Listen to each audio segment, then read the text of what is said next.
Hi, my name is Blaze, and welcome back to part 5 of How to Use a Tool series. In this video, I will be showing you how to use a simple bench vise. So, I'm going to start off by telling you some safety precautions. First off, you always want to wear safety glasses. And this is because if you tighten something too much, it may shatter or break, and stuff will come into your eyes. Next safety precaution.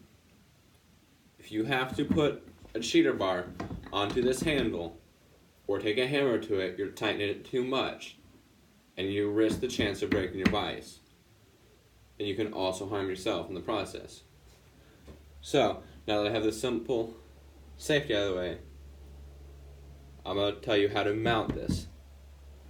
So, in this kit, they included 4 bolts to go through your bench vise. Through your bench, I mean. And you want to have these tight, that way your vise isn't going to move. Now, I'm going to show you where all the basic items are. Right here, this handle right here, if you loosen it, you can now swirl the vise back and forth, depending on what angle you need it at, or where you need it. Same thing goes with this little handle. If you have to put a cheater bar on it or a hammer, you're tightening it too much and you risk the chance of breaking your vise. Next key component is this handle right here. Turning it to the right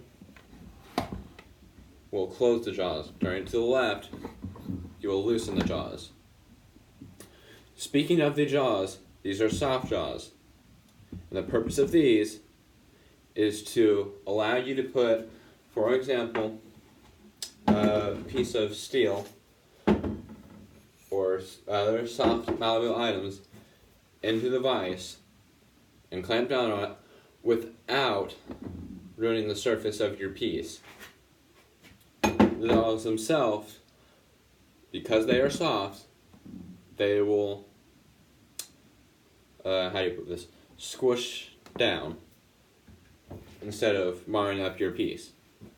On this vise, and with many other vices, there are 2 holes on each set of the jaws. One being right here, the other one being right here. The purpose of those holes is to hold the screws.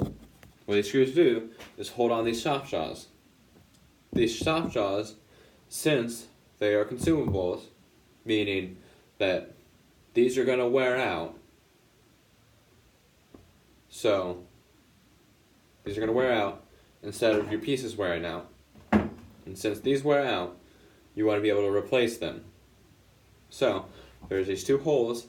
They'll either have Allen head bolts going through it, or in this case, there's just Phillips head. And if you want to replace these, all you got to do is unscrew these 2, pop it off.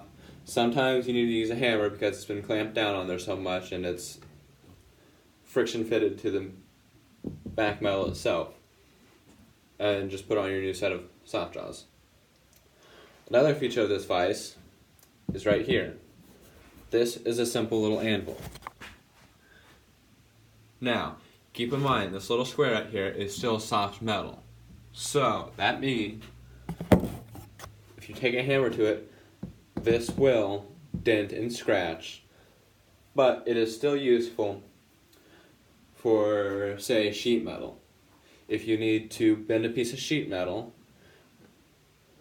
or straighten a piece of sheet metal, take a hammer to it, right along this flat surface, and you can straighten it. Also, if you're bending sheet metal, another thing you can do is just tighten these jaws onto the piece of metal with higher than, say, 16 gauge steel. You can most likely just bend it with your hands yourself.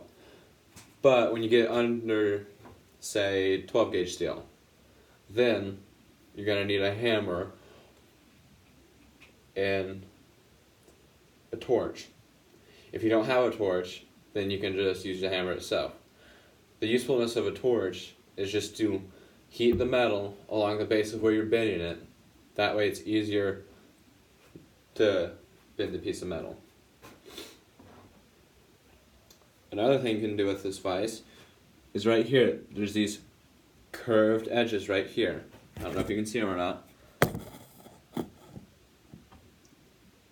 They almost look like little steps. What those are used for is small pieces of pipe or steel. For example, this shaft, you can simply just close these jaws until you can loosely fit the piece in there, which is going to take a second.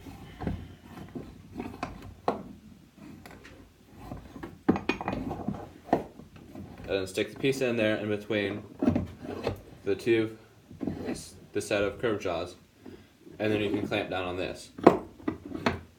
Purpose of this is to hold your piece of round stock a lot tighter than these two. The reason why these two curved jaws down here hold this tighter is because you have a bigger contact point. These straight jaws right here, they're only contacting on this side, just a small piece of surface area. With these curved jaws, they're clamping on both sides like that, keeping it tighter in place.